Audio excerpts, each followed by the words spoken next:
What's going on, everybody? Welcome to the Filsinger Games Character Spotlight with Mike, Brock, and Pete. I'm Mike. I'm Brock, That makes me Pete. No, I am Kevin. and we have Dave, And too. I'm Dave.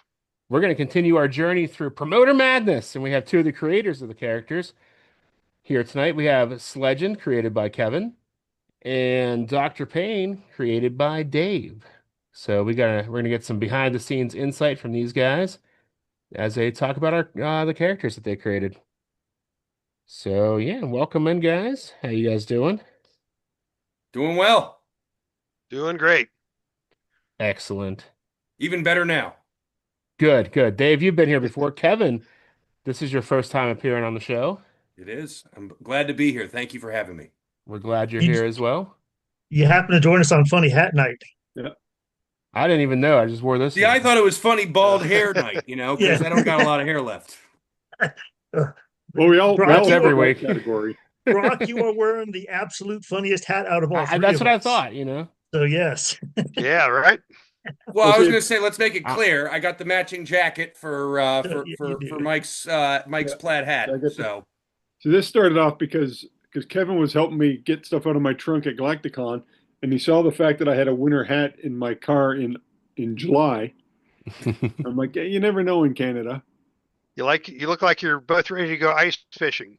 Yeah, and he's like, I have a matching jacket for that, and I'm like, well, so I turned my background into the blue plaid as well.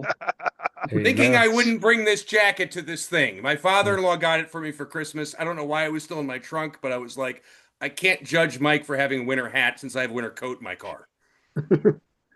And then I saw Pete wearing his Orioles cowboy hat, and I'm like, you got to wear that in the show at least once.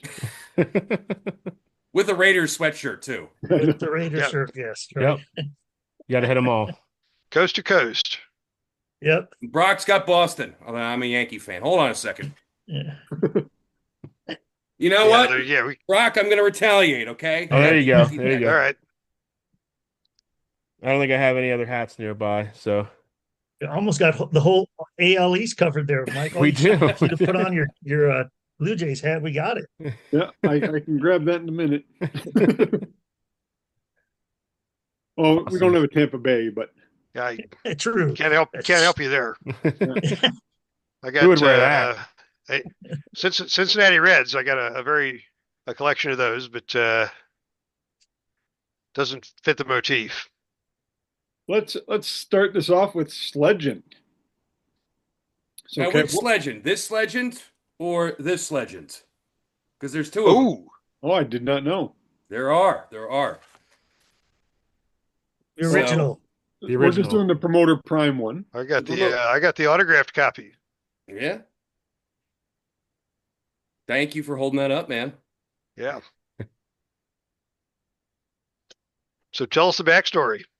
So with Sledgend, it was there's actually a character from my brother's old Fed VCW named I had to break this out, and it's got a belt with it. Sledge Sturson. I like the name Sledge because it was just like a cool name for a character. Mike had thought of Sledge Sturson years ago with the VCW set, and I wanted to have Sledge, but I wanted to have a different look, kind of a tougher, like Balls Mahoney tough type character because I loved him from ECW. And I remember working with Rob on the character. I wanted to have he was from Orion. Rob had given the idea for, let's say, the bounty hunter discovered him. I'm like, that's cool. I like that idea. And with Sledgend, I wanted him to be like an unpredictable character where he could win a match really quickly, but he could lose a match really quickly if he's not careful with his reckless style. With Sledgend, he had the blind side splash, where it was an add one to either or. If he hit it, the opponent had an add one. If he missed it, then he had an add one. And I wanted, again, not knowing that everybody's pin or practically everybody's pin was going to be 5-2. Hmm. I said, let's give him a higher pin rating. Rob wanted him to have a 9-6 pin rating, and I'm like, No. that's kind of high. I was thinking more like 6-3, 7-4. Well, we compromised on 8-5. And I think that may have inspired this character because his pin is 7-4. And I remember Rob kind of telling me I didn't like that he was getting pinned so quickly all the time. And when he would get the pin, when he would get on offense, he didn't always get the pin. His finisher was the Shattering Devastation. Uh, I always liked Jeff Jarrett's finisher, the stroke, where he just grabbed his arm and pushed him forward. And I said, why not do it with a full Nelson? And it didn't stop it there. I said, let's do a full Nelson off the top rope. Surprisingly, years later, The Miz came out with the Skull Crushing finale, but that was before the Skull Crushing finale, I swear. That's gimmick infringement. Mm-hmm. And yeah, so I want to do that move. And I remember when Rob upgraded the character, he told me Johnny Rocket was going to be in his corner, and he was going to help him get his. And I really love the character development that Rob had with this, where he said, we want to do we want to do it so he does it outside the ring into a table, which I thought was great for the character because that's kind of what I wanted, a hardcore character. And and as far as the finisher was concerned, he wanted to do it on a table where it had a +4, +5, or +6. If it was if you rolled a 1, 2, or 3, the character squirmed out of the move and rolled out of the ring, which I thought was really cool too, because now you take the action outside of the ring. And Sledgend had an A ring rating. I kind of like his chances. So, and as far as the name Sledgend was concerned, this was right around when How I Met Your Mother came out. Remember the old saying, wait for it, legendary. And I said, how about Sledgendary from Sledge Durson, from the VCW character that Mike made. And that's how I came up with the name. I just wanted Sledgend because I just thought I thought that really worked. I really liked it a lot. I liked that when we had I don't know if you guys remember the Zone of Lawlessness that was live from Galacticon with Mark Ashby. It was cool that we got all the GWFZ characters on there. Sledgend even made a brief appearance. My line wasn't very good because I just didn't deliver it well. I got to work on my acting lessons. But yeah, it was a lot of fun and kind of brought the character to life. Very cool. I know I've used him. I brought him in as a Samoan. Ha! I like that. And he teams up with Manu from the NGO because I wanted a Samoan tag team. I like it. He's an Orion Samoan. He's Orion Samoan, Yeah. Looks like he's got a little Maori, like New Zealand. He looks like it. So it's yeah. And I didn't read the books. I just went off pictures, and I didn't even know he was from Orion. It's on the back of this card, Rob, Mike. Yeah, that's what happens when you're just used to making your own storylines. Hey, it's up to you, promoter. That's right. But hey, he's getting ring time. He is. There you go. So, very How cool. did he do for you? Did you ever use him in your did own I ever Fed? use him? Yeah. Oh, I used him in the GWFZ Fed. He never won a title for me. Assassin X, or was it Assassin X or Assassin Z? He always won my First title. one was X. Assassin X. He kept winning all the time in my Fed. I haven't done GWFZ in hell since my probably like 2011. My daughter was 2 because she would play with the cards too. She normally when she was 2 years old, she was carrying the characters around, running around the house and saying, I got Endgame, I got Sledgend, I got, but that was the extent.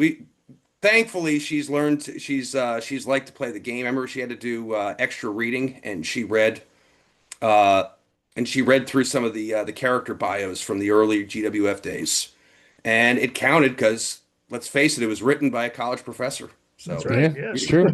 It's true. It's true. Yeah. Very cool.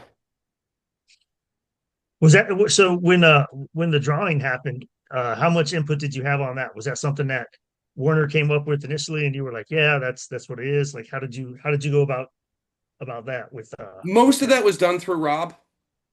It wasn't the first. Honestly, the look of Sledgend wasn't the first look that I had, but when I saw it, I was like, this works. I liked it a lot.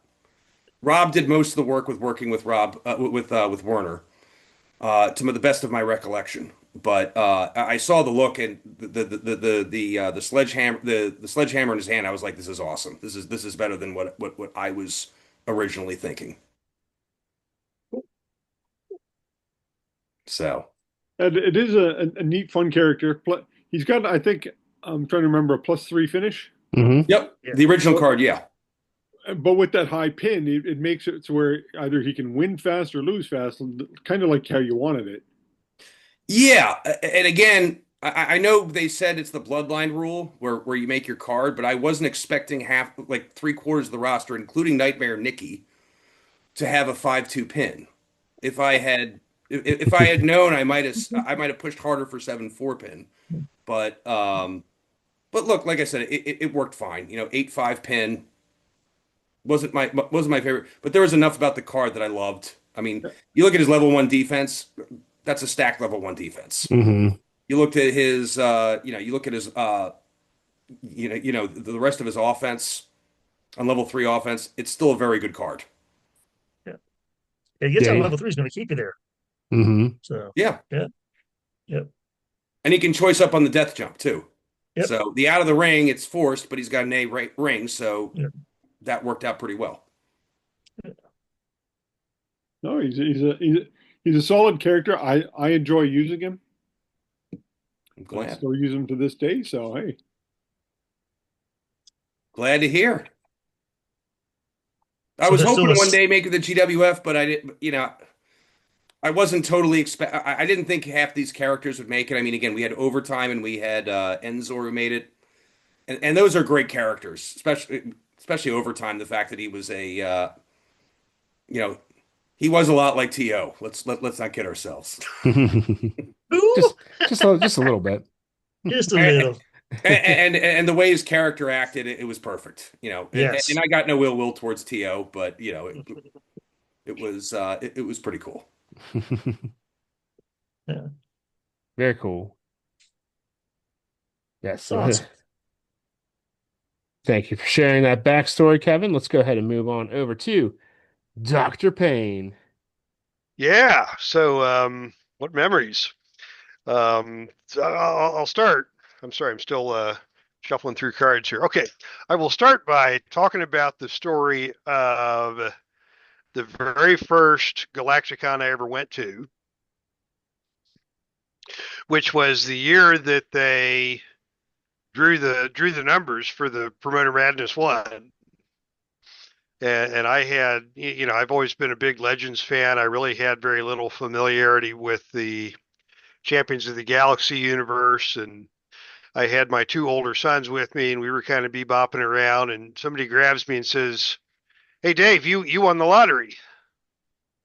I'm like, I won the lottery. What lottery are you talking about? They said the Promoter Madness lottery. You get to have a card in Promoter Madness. And I thought, well, that's really cool. And so, I worked with Rob Bobine to put a card together. I really didn't have any sort of prior knowledge of the Champions universe.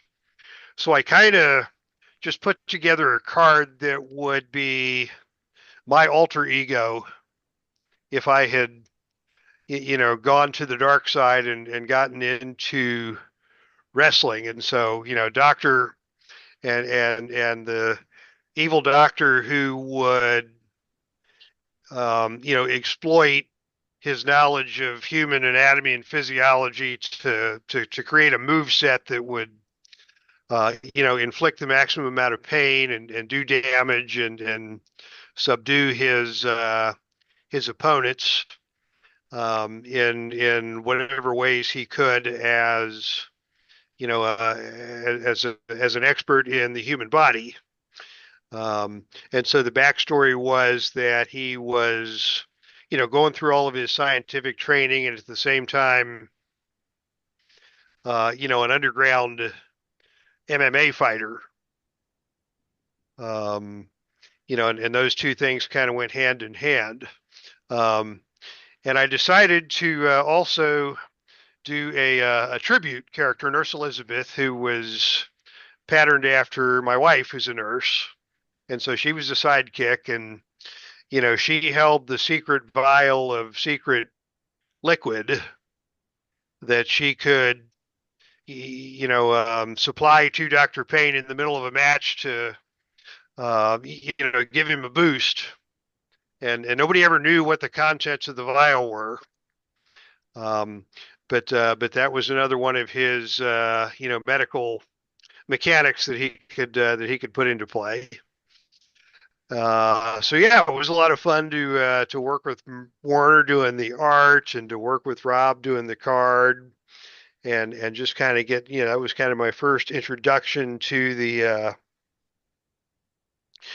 Champions of the Galaxy universe. I did play a couple of seasons of Champions just for the fun of it, and Dr. Payne did fairly well. But I was trying to remember, and I can't find the character that Pete Fusco created, because that was the guy that Dr. Payne could never beat. Pete Fusco's character, I thought it was Ensor, but it was somebody else. Ensor's Matt Dickendesher. Yeah. Ensor is Matt Dickendesher, but whoever Pete's character was, God, the spider. the spider.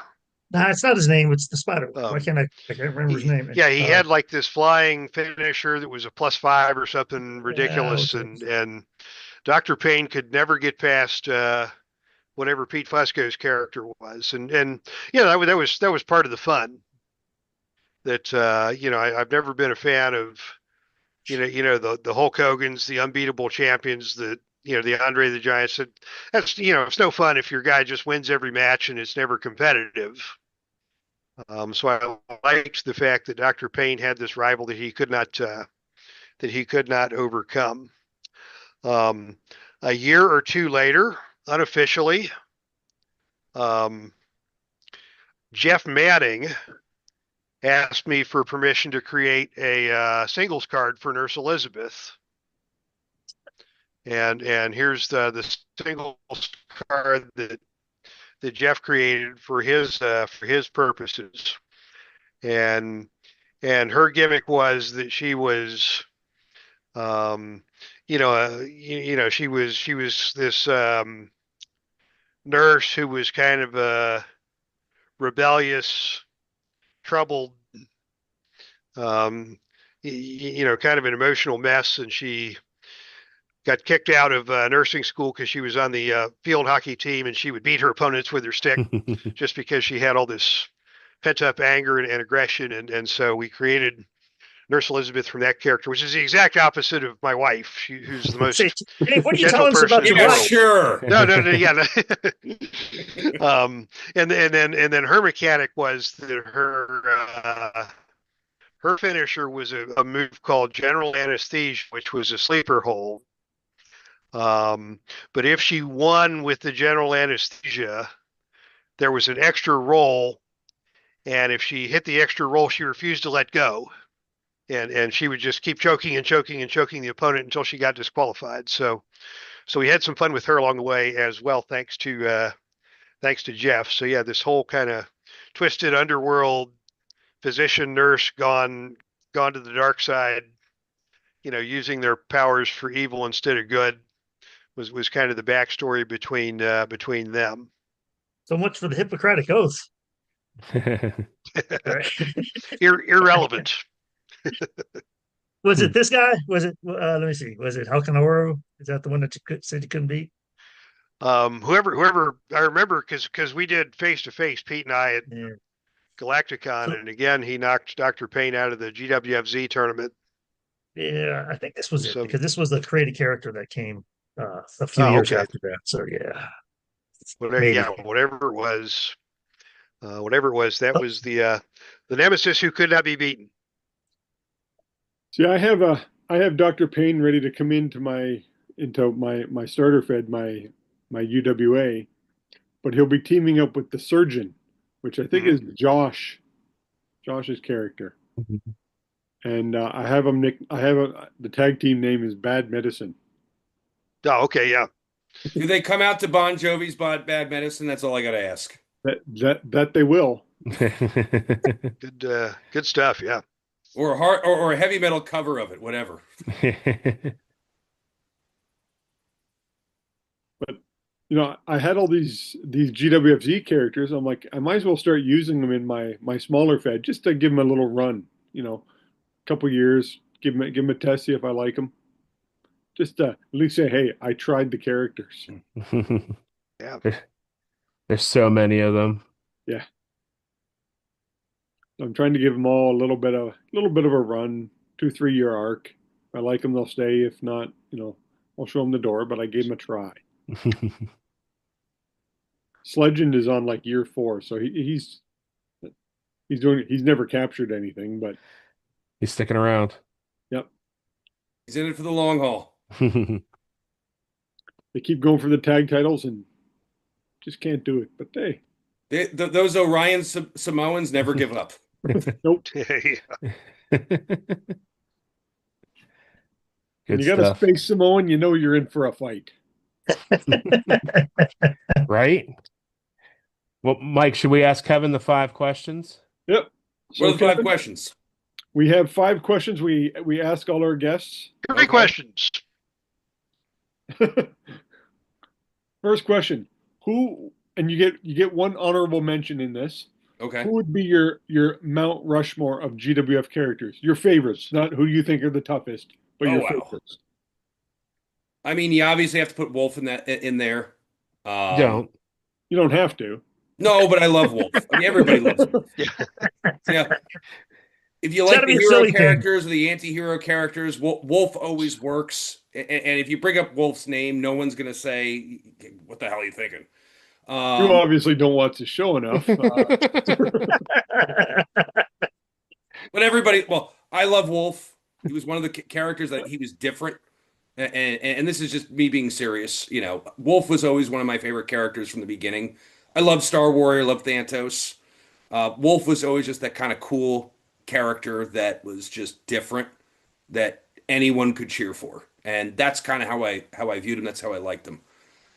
Pegasus is a personal favorite. I don't know if you guys ever remember years ago, probably about a decade ago, I did the Diamond Ringside Report, where I did the voice of Johnny Diamond. He had basically the artwork looked like me with a pompadour. I wish I could grow a pompadour. Not that I get a pompadour, but I wish I had enough hair to grow one. The other character was Pegasus. I loved his character. I loved how he went from being the arrogant bad guy into the ultimate hero, into the guy who got sick of Sam's routine, being too much of the goody two shoes, and he was just like, okay, I've had enough. And I always loved Pegasus for that reason. And that's why I did the voice for him, and he was one of my more passionate characters. I would say I'll go with Star Warrior. And I know I'm being original, but I'm gonna go with Thantos too, because those were like 3 of those guys are the originals, and they were the reasons I loved the Fed so much. I think one of those 2 have been on everybody's list so far, so don't feel bad. Okay. Who'd be your honorable mention? Honorable mentions. I'm gonna go with Earthquake, Coppermatic, Powerhouse. It's a good one. It's different. I loved it. I loved the character. When I first saw his character, he looked like a main eventer to me, and you look at his card, and not so much. Nope. His tag character.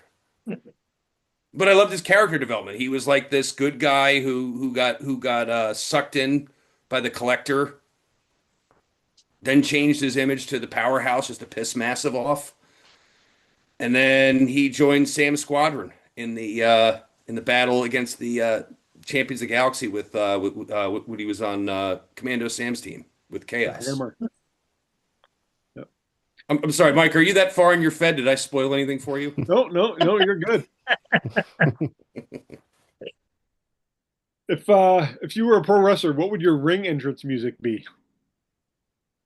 That's a good question. And I can only pick one, correct? Well, well, yeah, like you can have like 6 different ring entrances. A melody, a Well, medley. there's people who switch it up. What would be John your Cena first had at ring least entrance? two. I always thought like again, I always imagined Pegasus's theme being "Only" by Anthrax, which I always thought was a good theme. Um, yeah, I'd probably go with "Only" by Anthrax. It's not as recognizable. But it's something that the music can. Sometimes you don't hear the song, but once you see the wrestler and you hear the song with the wrestler, it comes together. So yeah, I would say that one. Okay. What's one place you'd like to visit that you've never been?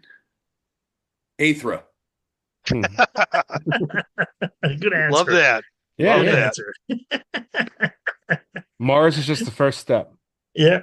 Exactly. No, on Earth, I would probably say Ireland, back to where my Ireland or Lithuania.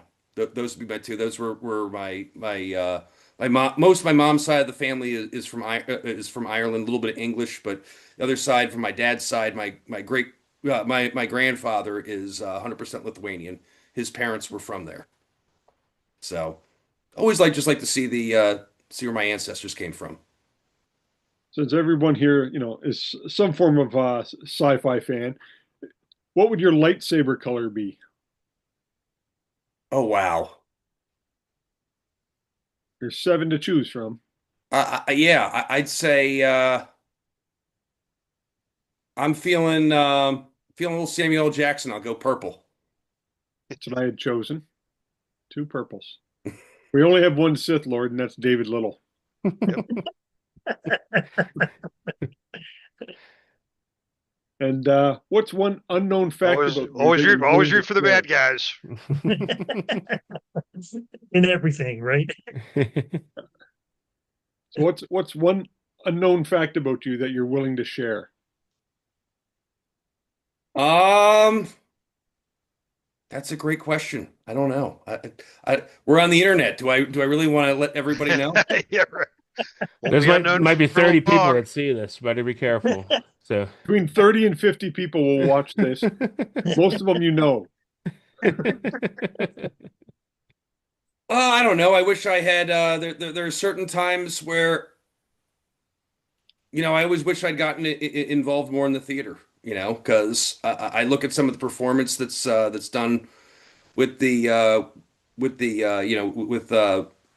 Grant Bachoco, what he did with the key to the songs of the GWF. Like I was kind of like, yeah, I wish I could have been that creative and done something that cool.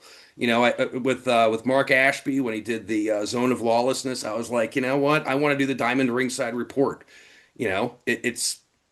I almost wish I had done something like that, so I could have done something more creative with the GWF world. And I don't tell a lot of people that. I think some people say doesn't surprise me, but I don't really tell people that a lot. Uh, that's one thing about somebody once told me that pro wrestling is just drama kids who have anger issues. Pretty I can accurate. do that. Yeah. Sounds pretty accurate.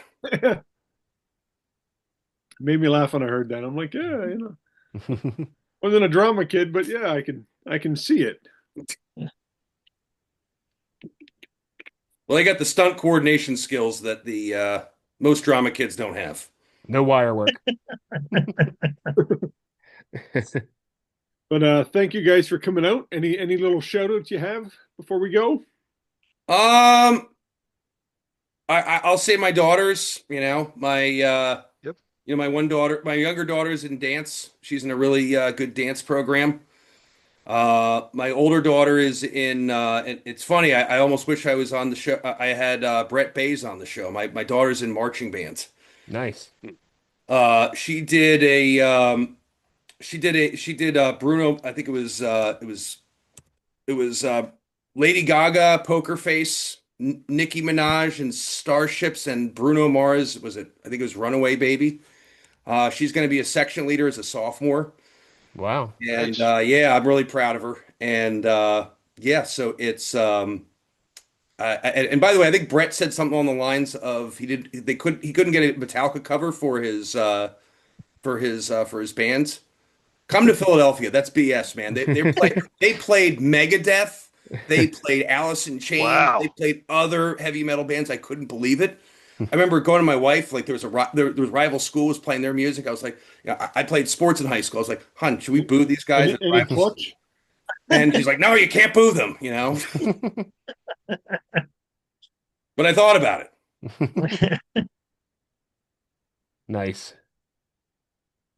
All Well, right. I'm going Well, to tell you, okay, Kevin, before you get into your wrap up, Brock, you need to send you need to comment on this episode with your Wraith commercial that you sent me after Galacticon and the Yankees commentators. So just if you got both of those, put those links up in here. yeah. The audience of this show will love uh those parodies. They're great. I hope so. Yes. Again, did a long time ago.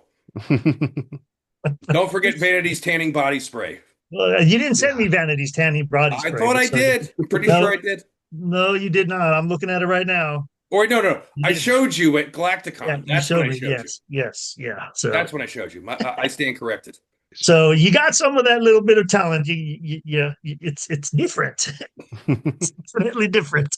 But we need Actually, those. the Vanity We tanning do. body spray was totally Chewy's idea. Aaron Chew. Yep. Totally his Okay. idea. He didn't think I was Yeah. actually going to do it. But then I did it, and he was just like, I can't believe you did that. It's freaking hilarious. Yeah. Share Nice. them. Share them. And I Go will give for a it, quick Brock. shout out to the Waterloo Hall of Fame. Always a good time. Got to go there last month. Nice. Olsen brothers and a few other Filsinger folks got to see JBL give a clothesline from hell to one of the locals.